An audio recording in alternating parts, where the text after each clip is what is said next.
Hello. Welcome to Tea Talks with Jiling, where we share tea, conversations, and camaraderie with visionary herbalists rippling positive change into their communities by connecting people, plants, and place. I'm Jiling, your host, acupuncturist, herbalist, and yoga teacher on Herbal Radio, presented by Mountain Rose Herbs. Make yourself comfortable, pour a cup of your favorite tea, and welcome to today's Tea Talk with Ben Zappin. Hi, Ben. Hi, Jiling. Thank you for having me. Yeah, so happy to have you here. Can you introduce yourself a little bit? Sure. Yeah, my name is Benjamin Zappin. I'm a herbalist for a quarter century or so, and a licensed acupuncturist. And I live in Nevada City, in California, in the Sierra foothills. I have been operating the company Five Flavors Herbs with my wife for about 15 years now. Between Oakland, California, we used to be in Santa Cruz, and here. Um, so I've maintained a clinical practice for over 20 years and operated a company that has been and continues to be an herbal pharmacy in service to practitioners of all different forms of herbalism, naturopathic doctors, licensed acupuncturists, medical doctors, other professional and lay herbalists.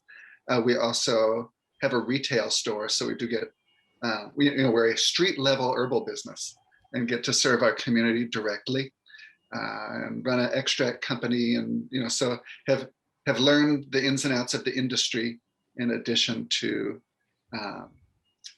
being a practitioner, and we also just recently started an herb farm, which is really exciting. And the first job I ever got paid to do as a herbalist was wildcrafting. And so that's something I like to talk about and reflect on, that bigger arc of, passion, the intersection of passion and sustainability. And maybe later we can, I'll sing you a song about a wildcrafter. Not an original. So you have so many different projects going on, from running Five Flavors to starting this new herb farm to teaching classes all over the place. What's a day in the life like for you? How do you juggle all these different projects? Well, a day in the life, something that's been really exciting since we moved onto our own land, is the rhythm of farm chores. And a day in the life is going out and turning on irrigation and feeding animals, and keeping an eye on things and seeing what needs what care during the day. That our farm is young enough that Ingrid and I are doing all the work. So we're trying to build a bridge to where it'll be a business that'll serve our business and others and be able to employ somebody. But there's a hump to get over there. So over this past COVID year, we did lots of animal stuff. And so the morning farm chores, this is getting up at 5:45, getting out of bed and hustling and doing that and trying to, you'll appreciate this. We'll water different segments, and I'll integrate Qigong into watering. And I gotta do some self-care, and I have to water. So, I'm gonna try to make both these happen at once. How do I multitask? How do I, while I do my have-tos, take care of our kids, get them off to school, that type of thing, get them oriented, and then jump into meetings. And it's a lot of, a day in the life of us in our remote living while we're building out our company up here. Most of my work as an herbalist or leader of our company has been remote. So for better or worse, it's luxurious, and it won't always be this way. I'm spending all my day on Zoom or phone calls, but oftentimes those phone calls are while I'm weeding. And, so I'm spending more time outside than ever, more time connecting with plants than ever, and simultaneously more time on digital devices than ever. So it's interesting that both of those can be true at once. Yeah, that's a fascinating juxtaposition. Yeah, And yeah, I love what you said about weaving self-care into the have to do's. yeah. What an amazing thing to be able to do and learn for yourself. So, as far as coming to where you are now, and it sounds like you're kind of in a transition zone from Oakland or Santa Cruz. I can't Santa remember. Cruz was 12, 13 years ago. Oakland's where we, started our GMP facility and Mm, our brick and mortar herbal pharmacy and retail shop. So yeah. that's where that still exists, and we're building out and should have permitted in the next month or so another 10,000 square feet to really grow into. Wow. Yeah. Wow. Well, congratulations. For people who are listening who don't know what GMP is, can you explain that a little bit for our listeners? CGMP is current good manufacturing practices, and it is a set of FDA regulations, uh, that are applied, to pharmacy. But there's CFR 111 is the dietary supplement component of the FDA CGMPs. So we adhere to those, and it's how to track, document, um, purity, potency, strength. Um, how can we, and Mountain Rose obviously adheres to these rigidly. We're good friends with the QA/QC director, Mountain Rose, Stephen Yeager, who we champion and celebrate, who's really mentored us in a lot of ways. He's been a really strong ally. So tip our hat to Stephen and the great work he does over at Mountain Rose. Hmm. Um, it's how do you identify that the raw materials you're using are what they say they are? How do you document your practices that they are consistent, and that your finished product is consistent with the claims that you make on your label, and that it's free from contaminants and uh, including pesticides, microbes, heavy metals, etc. And is in accordance with laws set forth that determine what is appropriate amounts of any of those things in commerce for dietary supplements. So, getting into the nitty gritty of the behind the scenes herbal commerce world. Yeah, and as a somewhat have some kernels of anarchic heart, um, in my heart left, but had a lot more. Um, when we chose to pursue this after running our company in our basement for 7 years and having it really grow and be a meaningful form of our livelihood, like so many herbalists, we're like, we know what we're doing. We've been doing this forever. And when the exemption for small businesses went into place, or the exemption was removed, um, the company's 10 people and under were obliged to conform to GMP. We said, let's do this. This is a meaningful enough part of our, so there's still part of me that's like, what? They're telling me how to do this? We have to pay extra to do this, and somebody has to do paperwork about this? And but my incredulity is softened around, seeing more about what's in commerce, and seeing the places where people are breaching these rules that are really just their best practices. And you need to document that you're adherent to best practices, um, in order to keep people safe. So it's, uh, while we see every FDA newsletter that goes out there, see who uh, Hmm. exploited COVID for their own benefit and gain. Um, Wow. so you get to see the bad and the ugly, Yeah. and say, I want to be part of a culture, and I want to foment a culture that isn't that. Hmm. Um, Mm-hmm. Yeah. Yeah, that's really fascinating that you get to see the dark underbelly of the herbal, the commercialization of herbalism. If we take a step back a little bit, you mentioned that you started off with wildcrafting. What was your herbal journey like? Because I know that you've studied with some really cool people.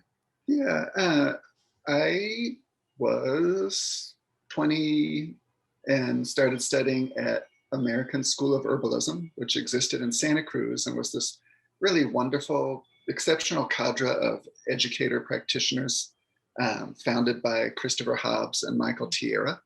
And had some real notable industry contributors teaching there, Roy Upton and Bill Schoenbart and Thomas Avery Guerin, who are all really, still strong colleagues and good friends, really dear close friends. Like a lot of the educators who were my ground floor are still people that I love and admire. And some of them are in their late 70s and 80s and still kicking ass and, making deep inquiry into herbal medicine and continue to make contributions. So they were my foundation, and they're still like these pillars of people that I look up to, not because of what they did, but because they're still questing to make good herbal medicine available. But there's quite a few women who were midwives who were educators, and also licensed acupuncturist. Leslie Tierra is another educator who was part of that. And so we studied Chinese medicine, Western herbal medicine, Western phytotherapy, but also got a deep immersion into the local flora of California. And I started, as soon as I started at school, like within 6 months, was doing an apprenticeship with Thomas Avery Guerin, who has put out these really great using Western herbs and Chinese medicine books. And he had an herbal apothecary in his home. And I was 20, 21, getting to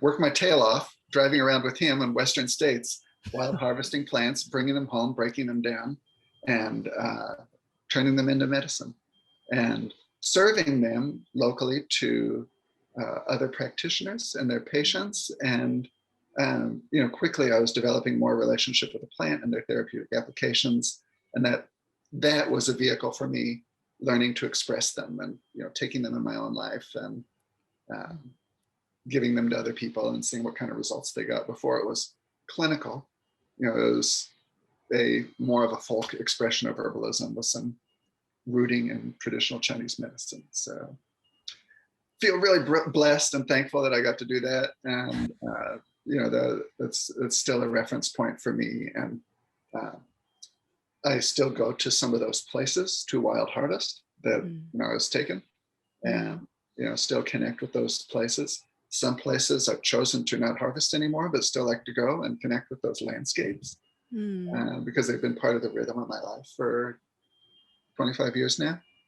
And many of those plants we've chosen to not include. Maybe they were in early iterations of our products, but we took them out because of scalability.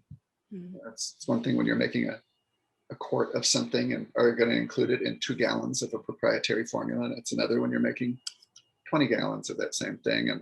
And this was in the era of BI, before Instagram, and before people were saying it's really awesome to go forage and harvest these things. It doesn't matter if you know what to do with them.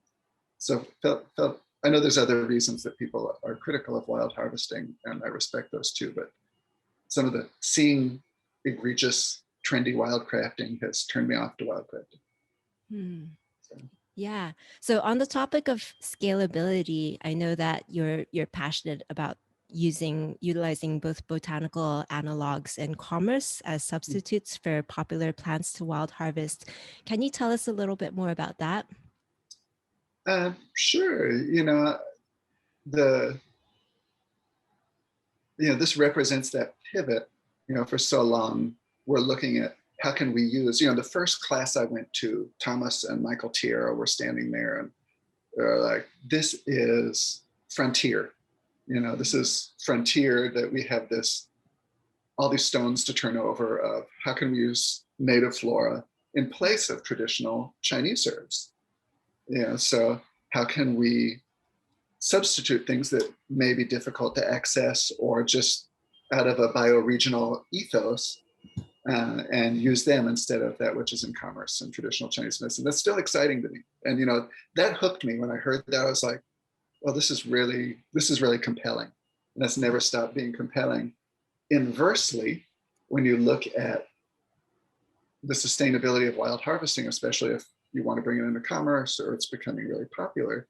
We want to look at what herbs in commerce that, what is easy to grow relatively efficiently, that may be a meaningful substitute. And so what hasn't been grown, is also a important inquiry. So, some examples for that, an herb that I was really turned on to early on was Aurelia californica, or elk clover. It's this really powerful. It's one of a small handful of ginseng family plants in the Aureliaceae that grow in the United States, continental United States. It may be the only one that grows in California. And it's a really powerful herb that is supportive in ways for respiratory, digestive, endocrine system. It is, like many plants, it was mythologized and supported by Michael Moore, and a lot of people took what he had to share about it, used it, and a lot of his student acolytes and people who lived near it shared information and started to adopt it and introduce it into their formulary. And you started to think, what if everybody wanted to do this and wanted to harvest it? It would quickly be decimated. And it's a powerful, beautiful herb. So what has similar attributes? How can we look at herbs that are from the same family, have similar flavor and nature and chi from a East Asian medical perspective, maybe similar constituents?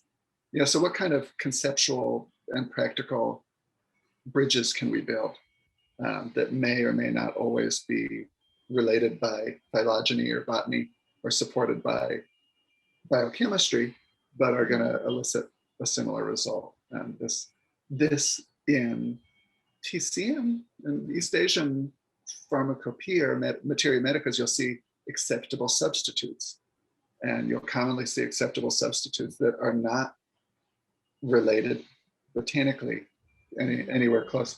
An example is Hohuanhua, Albizia flower. A preferred species that is more sustainable in China is magnolia flowers that are used for liver qi regulation, mood elevation.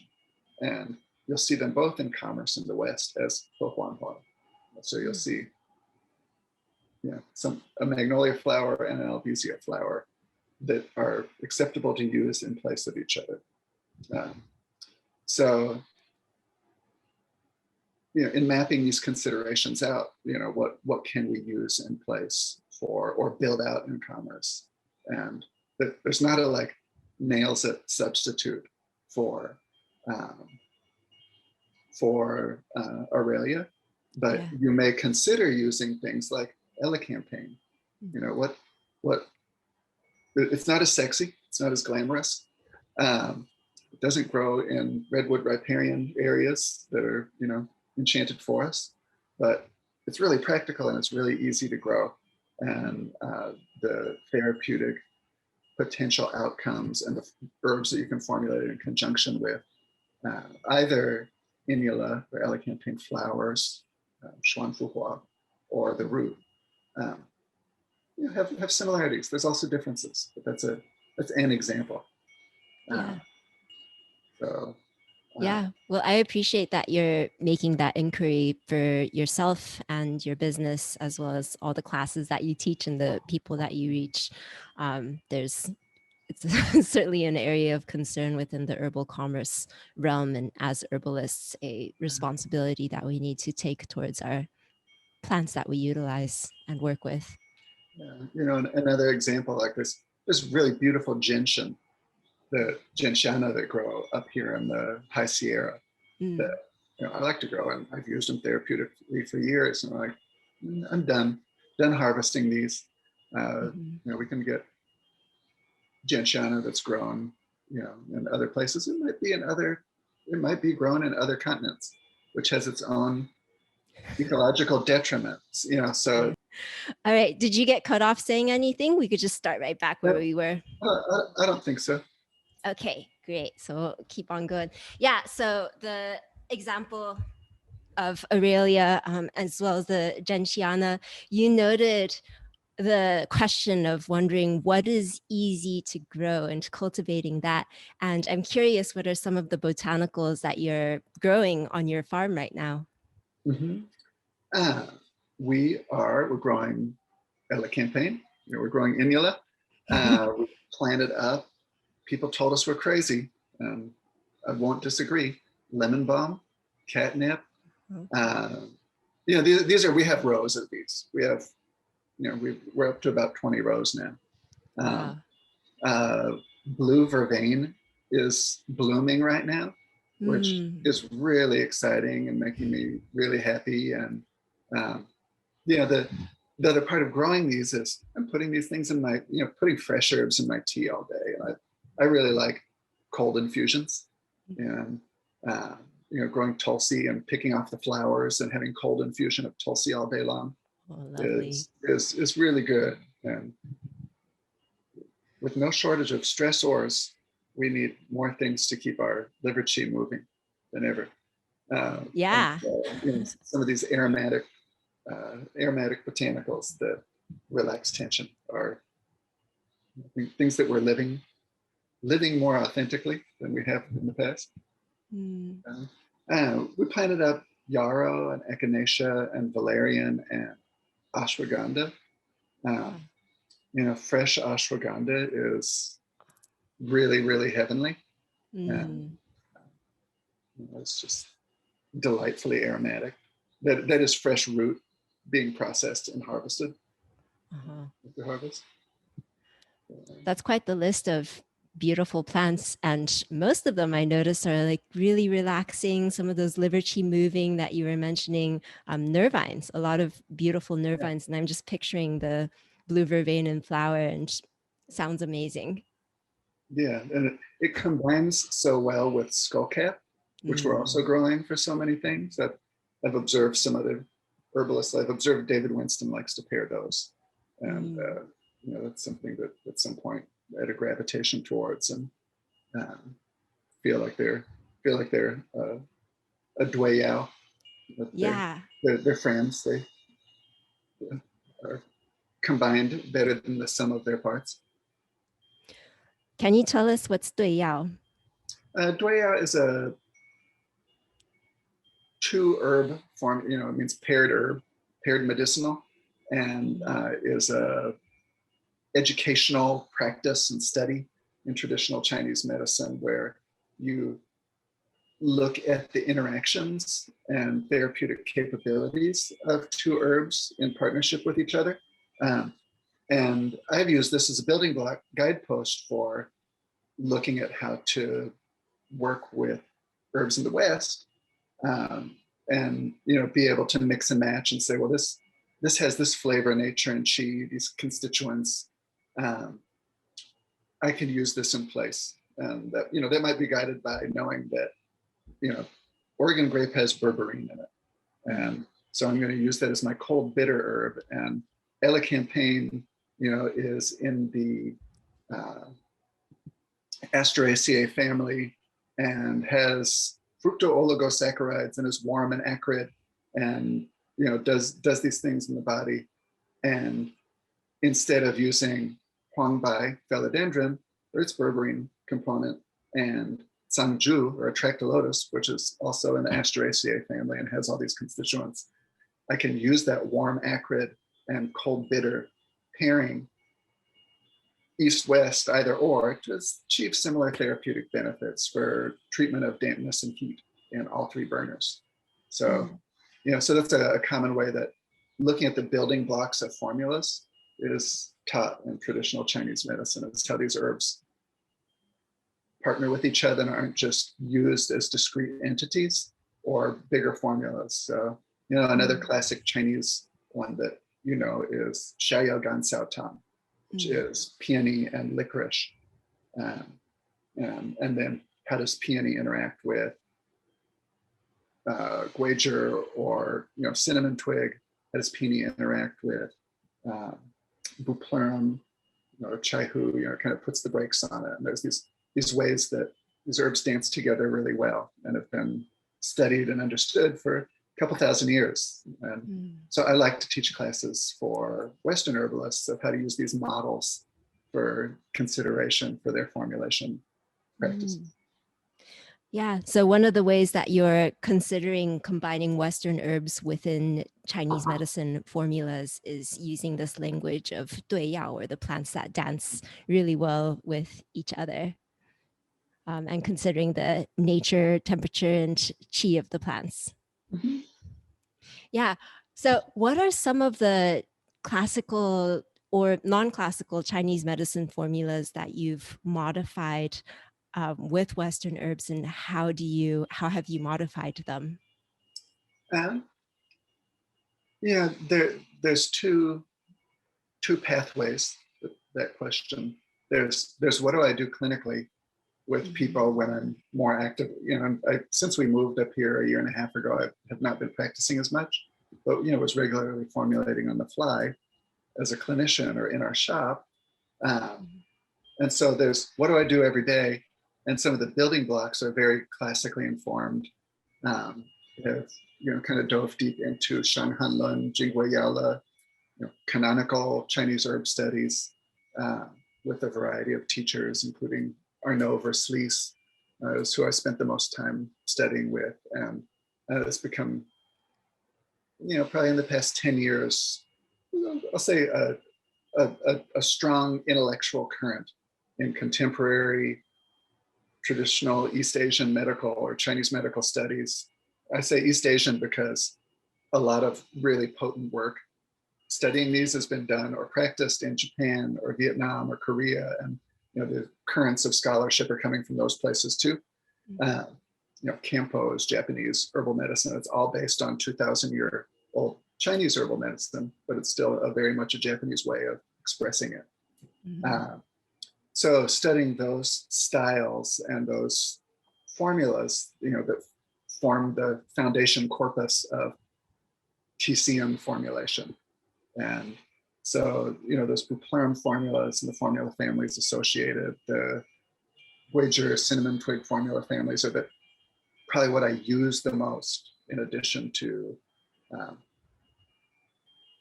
lots of ginseng formulas or aconite formulas.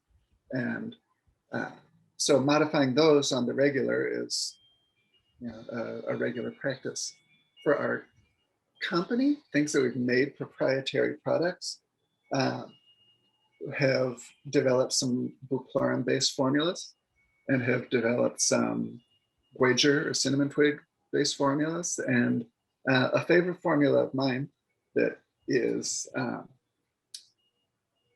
widely used, is probably the most common, I've been told, the most common household herbal remedy in China is rectify the qi, or huaxiang zhengqi, which contains agastache or pagostemy. Pagostemy is, here's another example of not botanically related acceptable substitutes. Pagostemy being patchouli plant, and agastache being in the mint family. Anise hyssop is its kind of name in trade, commerce, Western herbalism. And so we made a variation in tincture of this formula. It's widely used for a variety of forms of digestive upset, and that are acute digestive upset from various ways that one might choose to eat poorly, drink in excess, or maybe be exposed to unhygienic things that influence their digestion, so that are disrupted for their digestion. So it helps regulate the function of digestion.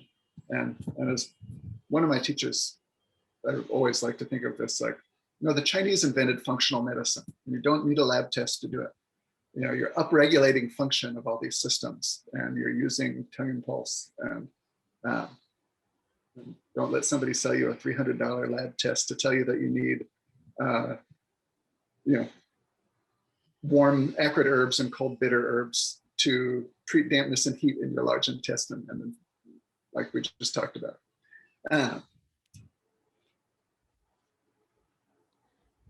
where was I? Oh yeah, Rectify the Chi. Yes. So the Agastache Rectify the Chi, we made a proprietary product that, we use fresh herbs, and I think some of the attributes of those fresh herbs makes it a stronger formula than tea pills from China. One of our, one of our motivations for doing the formulations that we've done is that a lot of TCM formulas and TCM formulas provided to TCM practitioners in the West do a really good job slowly. And so the tincture as a delivery system helps somebody feel better more quickly, while other facets of the formula are having a cumulative effect. And if you can experience relief of your symptoms and relief of your suffering efficiently, you're going to have buy-in to the herbal therapies more quickly. And some of the buchlorum formulas that, probably the best-selling buchlorum-based formula in the West is Xiaoyao-san, which regulates the liver qi, supplements the blood, and supplements the spleen qi with buchlorum, chaihu, dangui, angelica, tractylotus, poria, and bohug, regular mint. And we've made a modification of that to accentuate its mood elevating component by adding albizia and lemon balm and some rhodiola. Nice. Which is nice. And we've made a formula based on Sinisan, which is also a buchlorum based formula for easing tension and discomfort associated with neck, shoulders, head. It has many more applications that I won't mention, but it includes Sinisan, which is buchlorum, peony, bitter orange, and licorice, plus we put blue vervain and skullcap in that. It's dynamic stuff. Yeah. So I could keep going. We have a bunch of things like that I like to talk about. I love that you have these formulas memorized. You're just rattling them off. That's amazing. Yeah, well, don't you? Some of them, not all of them. You just did you forget it all after the test? Yes.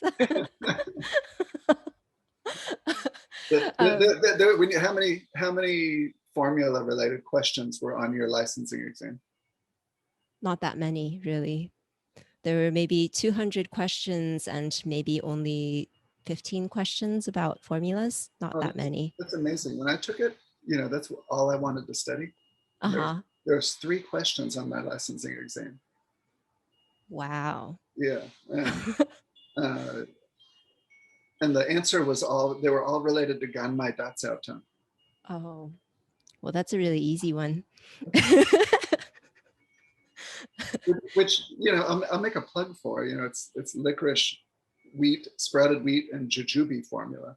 Right. And, a great endorsement that Michael Tierra said this to me once. He's like, I think everybody, should try, like, for a week, drinking jujube date and licorice tea and just see how powerful that is. Try the regular Chinese doses of that, or cook your porridge in it and see how tranquilizing it is, how steady your energy it is, how supplementing your qi. And I think that the jujube date, part of why those are included in formulas, is just like a big shot of glucose to your brain right away, so you feel good. So, are you growing jujube? We're not. We are haven't gotten there yet. Yeah. It freezes where we are. Oh. So, while it is sweltering now, while we're like in the 90s, as far as we can see on the temperature event horizon or looking back, it feels like a desert, but it freezes in the winter. So there's certain things that aren't going to do that well. Yeah. You mentioned guizhi and chaihu formula families, or the cinnamon twig and buchlorum formula families. Can you talk a little bit more about formula families and how you consider and approach those? Yeah, so looking at the lead herb in a formula construction and its functions and roles for guiding therapeutic action. There's different organizational rationale for that.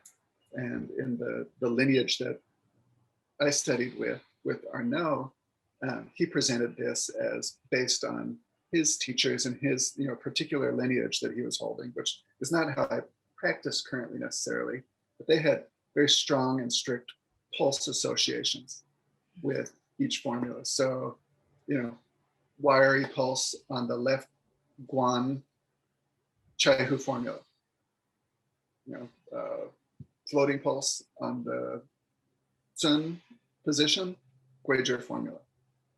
And you might combine formulas, but if you had one of these, you're gonna let that be your primary guide to where within the 6 stages and the association between these formulas, that is the differential diagnostic system of the Shanghanlun, is based on not 6 conformations, which it's sometimes taught as, and there's scholarly disagreement whether that's appropriate. I happen to identify to it and relate to it intellectually. That is kind of constitutional typing based on these. Educator Huang Huang, you might be familiar with his teaching, which I really relate to and enjoy, and has helped me develop tools that I like. But he's criticized as maybe he made this stuff up, which is not bad as long as you epistemologically acknowledge that, I think. Anyway, so the six conformations, the 6 stages, will be associated. The Tai Yang will have multiple associated pulses that indicate, here's where you use a Ma Huang formula versus a cinnamon twig formula. Here's where you use it's very algorithmic and very sophisticated, and the difficulty in learning it in the West is you need to calibrate to somebody who holds that lineage and feel hundreds and hundreds and thousands of pulses. And if you're in China working with somebody who's feeling 100 pulses a day and you get to match, it's a lot easier than traveling to seminars, doing it occasionally and having it be an intellectual study. So you might relate to that learning gap. And that, that's something that I like to convey to Western herbal audiences, is having studied in China and seen specialists in a hospital who are an MD herbalist, who's cardiologist, and I have multiple examples of this, who is cardiologist who focuses on hypertension. So 90% of the cases that they're seeing in any day are hypertensive cases, and getting to shadow them, seeing 50 people in a day, seeing their charts, hearing their signs and symptoms, and seeing the amount of time that the herbalist spends with them before composing a prescription and making some dietary recommendations is pretty truncated. And it's very pulse centric, but they've already gathered the intake. And so it's not a 3-hour mind walk through their trauma, past lives, and fine tuning every aspect of their diet. It's herbal medicine as medicine, and pulse is a leading diagnostic indicator, integrating traditional practice and modern research. I know not everybody agrees with that in Chinese medicine as the way to practice, but I think it's a useful pillar of how herbal medicine can be expressed in a sophisticated way. Yeah. So how has witnessing that affected your clinical practice here in the States?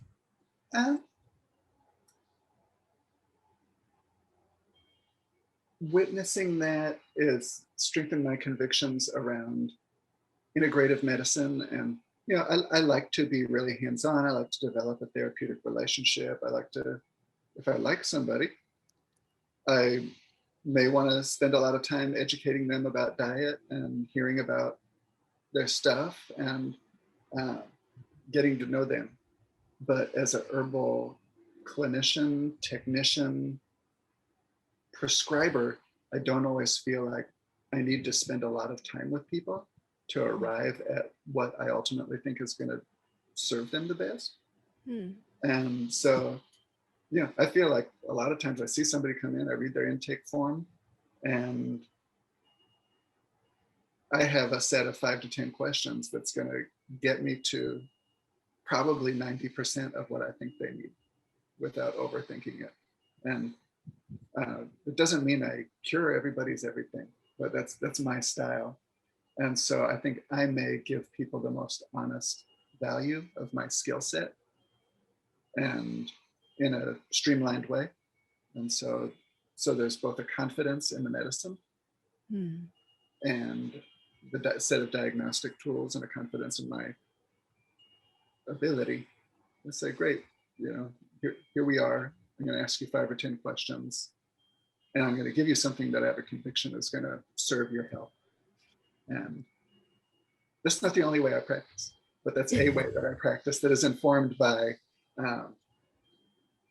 my own study and seeing expressions of that medicine. Yeah. And would that be within the brick and mortar 5 Flavors shop that you had in Oakland? Yeah, I also had a clinical space there. Right. Yeah. So within the clinical space, would that be alongside the practice of acupuncture? Is the prescribing Chinese herbal or other herbal formulas? Both. Yeah. I mean, sometimes I just do herb consultations and not do acupuncture. Uh-huh. Nice. So there's quite a bit of flexibility. Yeah. Yeah, definitely. Sweet. So I noted that there's some common Western nervines or commatives that you wanted to explore from a Chinese medicine or Southeast Asian medicine perspective around their energetics. Yeah, sure. We've already hinted around those a lot. And one nomenclatural commentary that I have is what the word energetics means. And many sinological scholars, that is, people who study the intersection of Chinese medicine and Chinese language, critique the use of the word energetics because energy exists in the ether is their feedback. This isn't shooting that down. It's just I think it's a meaningful topic, and that what Chinese medicine does is corporeal and physical and not etheric. And because the use in the West of the term energy denotes a non-corporeal, because it's loaded and charged in so many other ways, because it may denote magic.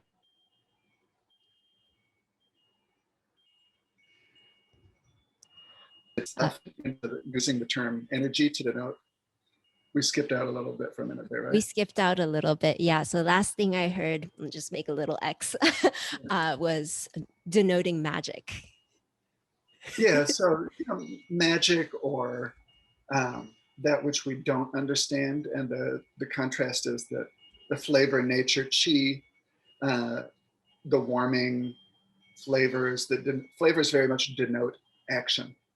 Flavors don't really, they may correspond to flavors we perceive, and they might correspond to flavor receptors and cascades of events in our body that relate to that. But when you see this language in Chinese medicine, it's, when you see bitter, it means it's dispersing and draining.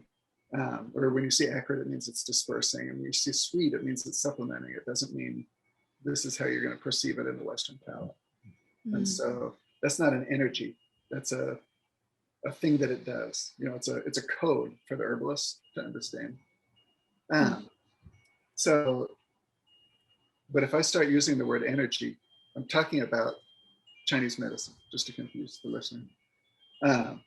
So the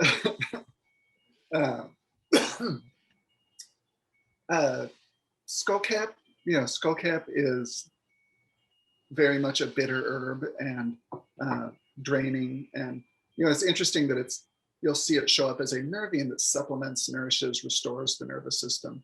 I've never seen commentators denote it as sweet, but you could. That's how you would think about it if you're a conceptual framework. When I think of a Sweetnerving, I think of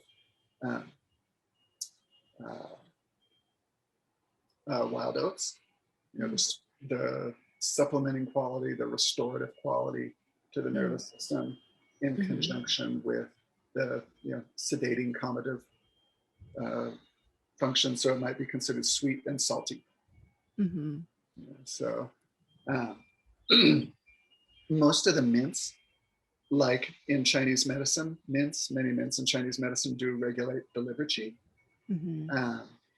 And so the catnip, lemon balm, we would consider them to be acrid and cool, and relax the liver qi, calm the mind, and so for use in irritability, and for use with irritability, maybe in a premenstrual context is a classic place to reference the experience of congested liver qi. The looking at the distribution of channels and the terrain of the body, we were talking about blue vervain and skullcap being herbs that traverse the gallbladder and triple warmer channels in the head, the temporal aspect of the head, the neck, shoulders being the Shaoyang distribution, that is the gallbladder, triple warmer, and then the Taiyang bladder, small intestine distributions closer to the spine, and the nape of the neck, being things that can also be influenced by these, but I think they're largely Shaoyang. So what's going on in here? Different kinds of head discomfort, different kinds of tendinomuscular things that they may provide a lot of relief. Also cognitive and emotional disruptions of different sorts. They're antispasmodics. So I would also consider these herbs that alleviate wind. You see different kinds of, can I say this? Muscular spasm and nervous system dysfunction that results in spasms, tics, expressions such as, I'll just say some of these things, if they need to be edited out, they can be edited out. Things such as tic spasms, but also verbal tics, such as Tourette's, is something that I see these be useful for. And, disruptions to consciousness due to external excitation, such as too much time on digital media syndrome. Zoom syndrome was that, I think that entered the lexicon this year. I think I got it real bad right now. I'm gonna have to go out to the garden. It's not you, it's the platform. I love how you said the blue vervain and scutellaria traversing the Shaoyang. I love that imagery. Yeah, so one thing that we don't have a great sustainable substitute for is medicinal orchids. And since anybody I know is studying herbal medicine, I said, don't use lady slipper. They already burned through lady slipper in commerce, and I think that people are starting to cultivate. Here's one that we can cultivate that I know people who cultivate and use, and I have access to cultivate it in small amounts. But don't go harvest this, kids. Stream orchid, Epipactis gigantea, is really profound and sought after by herbalists who know about it as a kind of tropho-restorative mood elevator, much like lady slipper, much like tianma, or gastrodia, or shihu. If we look at the way orchids are used in traditional Chinese medicine, it's really a good guide for things that have a lot of cultural esteem as tonics, as rejuvenatives, as well as things that are useful therapeutically for cardiovascular system, cardiovascular nervous system intersection. So there's a place where we have these things that like supplement the fluids, alleviate wind, but unfortunately they're not widely available, and but they should be, because they're such profound medicines. So that's an area where still seeking a Western analog or a different plant to step into its place. Yeah, I guess I don't know if I'm seeking it that hard, but I'm hoping, I'm wishing, I'm fomenting and advocating. Yeah. Along those lines, then, what are your, having walked in so many different circles, and you're able to bridge the worlds of Chinese herbal medicine or East Asian herbal medicine and Western herbalism, what what's your view of what's coming next in the herbal world? Where are we going? Where are we headed? Um, what's coming next? Um, I think that it's hard to see that separately from trajectories of, one answer for me is what's happening next with the enterprise that I run. And then what's happening next on the planet Yeah. is the bigger, more important question. So what's happening on sustainability frontiers? What's happening in access? That is ACCESS, access to botanical medicine, not just in a global trade perspective, but uh, how can we make sure more people are having access to these tools and resources and are educated how to use them? Um, how can we? Uh, I'm comfortable being a capitalist. I'm also have my doubts as to the sustainability of capitalism, global capitalism, and like to line up that long shot and think that a lot of people are currently being faced with and going to continue to be faced with less access to commodities of all sorts. And so um, having an opportunity to live closer to sustainable to cultivate plants that are relatively easy to cultivate in many, many climates, uh, are easy to cultivate as annuals, really demonstrate that they want to grow, to me says, like, let's use these and let's get these out there for more people. So that's why you say, it sounds like you have a lot of combatives out there. Like, that's the future. When you say, what's the future of herbal medicine? It's a lot more of these being accessible to more people, a lot more California poppy, which I haven't talked about. If I was going to get a tattoo on my face, it would be a California poppy. Which, for our listeners, is the logo for Five Flavors, is California That's poppy. part of it, yeah. Yeah. So Schultzia, California is just such a profound medicine. Such a dynamic tool that I think more people should have access to. It's never gotten trendy in the herbal world, which is a lot of companies have it in their products. So, the leading companies that hold the most esteem and market share have it in their products, in many products oftentimes, because it's so damn effective and because it's really easy to grow. Because from a sustainability perspective, it doesn't require hyper conditioned soil or 3 seasons of growth. You scatter the seeds in the dirt and it'll grow. So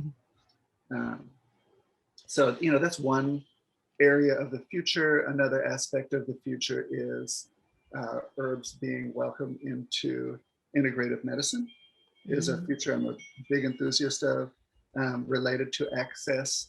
I was on the board of directors for 6 or 7 years of integrative medicine for the underserved, which is a wonderful organization. I encourage all listeners to check out IM4US, im4us.org, and go to the annual conference. This year it's digital again, but hopefully next year it'll be in person.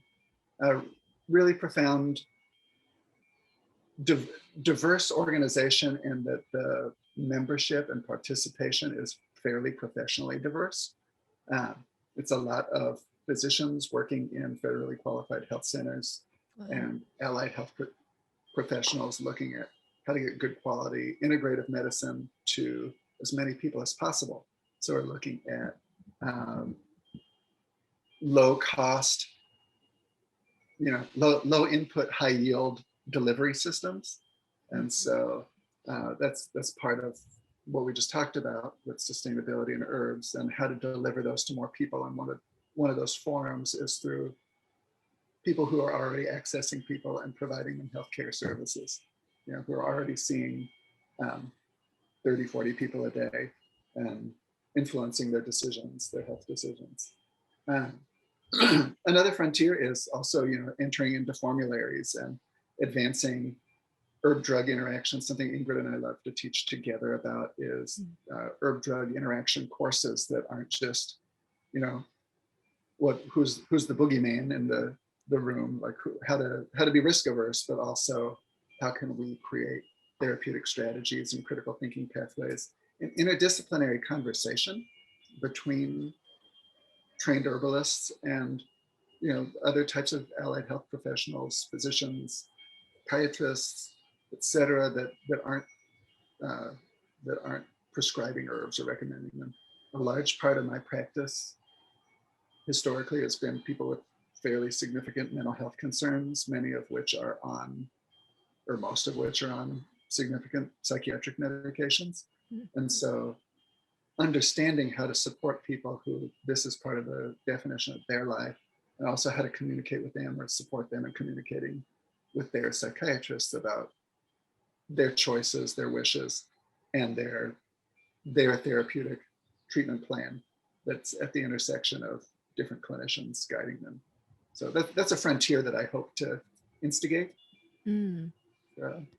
Yeah. So you touched on a couple of different frontiers as far as sustainable agriculture and sustainable herbalism moving forward in commerce, and the integrative model and herbal access. And sounds like we've got lots of different kinds of terrain to traverse moving forward from here. One other frontier that is an old frontier, but it's something we do that we have a lot of esteem with is our herbal pharmacy. And making custom formulation more accessible, and being a gatekeeper in support of a wide variety of practitioners having access to a dynamic materia medica that they don't have to stock themselves is something that we deeply care about, we're very passionate about, and have poured some blood, sweat, and tears over. And it's not new, it's like we tip our hat to Chinese herbal pharmacies have been part of the culture in California since the 1850s. There's still some and in Oregon too, there's still some vestiges of old herbal pharmacies that you can still go see that have been there since the gold rush. So, these are pillars of inspiration for us. But also if you talk to pharmacists who are trained in the 1950s or before that, they'll say, yeah, I took pharmacognosy classes where I had to be able to identify raw botanical materials because I'd be dispensing them. And so that's been kind of washed out of our cultural heritage. And so when we're making things available street level or via, mail, that's part of the heart of what we're doing. Yeah. Well, I appreciate your ability to distill all of this information and your experiences into this beautiful offering for the herbal community and our world community at large. Will you share us some music? Oh, yeah. And or is there anything else that you would like to share? I'll tip my hat. Thanks for having me. Yeah. And thanks to Mountain Rose. So we tip our hat to Mountain Rose. And we source a lot of our herbs from Mountain Rose that we manufacture with. And so that makes us feel good. We know about the quality that's going and the discipline that's going into providing consistent resources and the fomenting of agriculture that Mountain Rose does. I think is something that is really, really deeply inspirational for us. That they're not just buying herbs from somewhere, that they're actually going out through the United States and through the world and saying, hey, we need more of this stuff and we want to foment and encourage good agricultural practices, high quality agriculture. And so that's another frontier. Like a frontier of herbal medicine is increasing demand because this stuff really works, it really helps people. And so I appreciate getting to have an allyship with Mountain Rose and other companies in building that future where there's more good quality botanicals getting planted out and dispensed. Beautiful. Okay. Do you want to see my face or my fingers? It's up to you, Ben. This wasn't part of my plan, but this is fun. It's a song about a wild crafter, and it's a Norman Blake tune, who's from northern Georgia, which hats off to the Georgia herbal community, which has lots of good, kind people who genuinely exhibit Southern hospitality if you're ever down there. But this is also a tip of the hat to Tony Rice, who popularized the song too, and added some of the flourishes. Let's see what happens. I might go like this. Okay.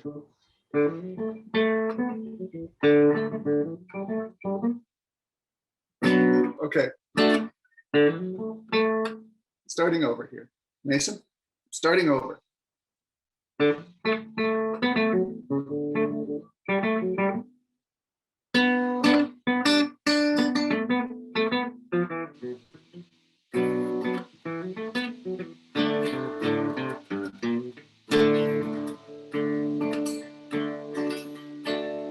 About 3 miles from the Bucktail Yard, the reverse curve of town.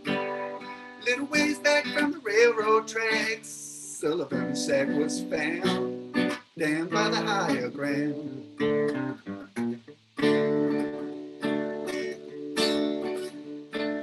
You can't see him every day, walking down the line. Big old sack across his back, long hair down behind. Speaking his worried mind.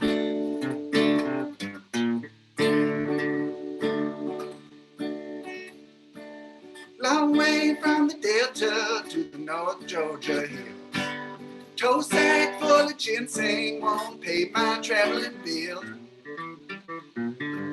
I'm too old to ride the rails, thumb the road alone. Guess I'll never make it back to home. My Mississippi muddy water Delta home. My Mississippi muddy water Delta home. Winter things get too cold, damp makes me ill. Get no roots on the mountainside when the ground throws hard and still. Got to dig from the side of the hill.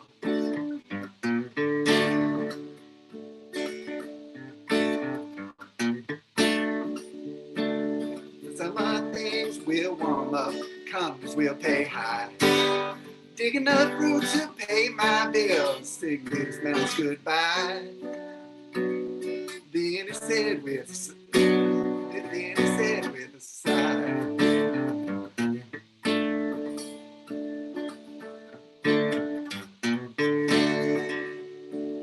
Long way from the Delta to the North Georgia hills. Tote sack full of ginseng won't pay my traveling bill.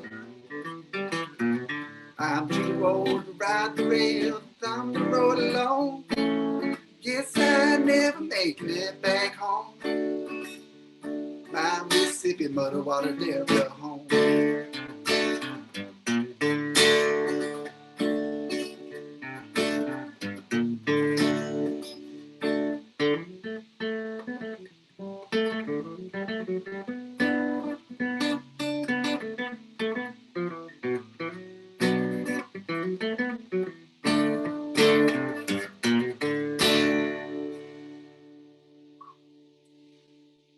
Okay.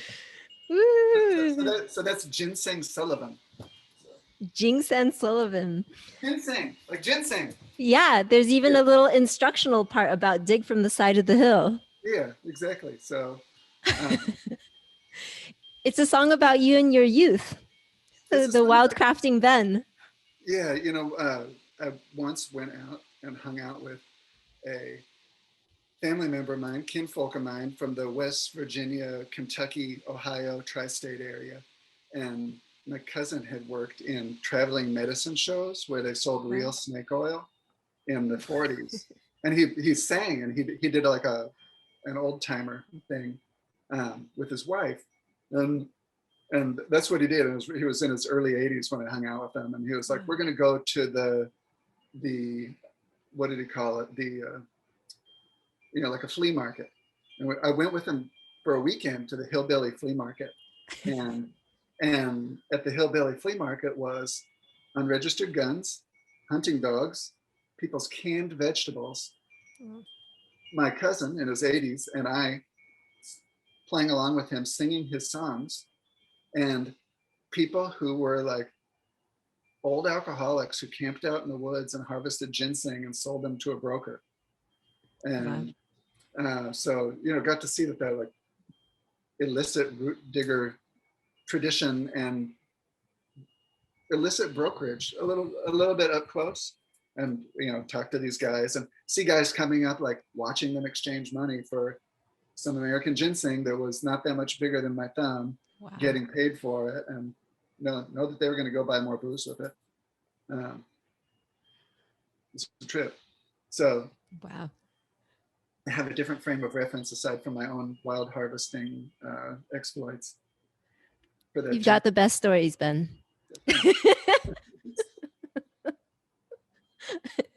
Pretty amazing. They color my world. Well, thank you so much for sharing your music, sharing your stories, sharing your experience, and sharing so much with us today. Yeah, it's a pleasure. Yeah. Thank you so much for joining us. You can email me at lingjiling@gmail.com or contact me via jilinglin.com. And happy herbal adventures. See you next month. Cheers.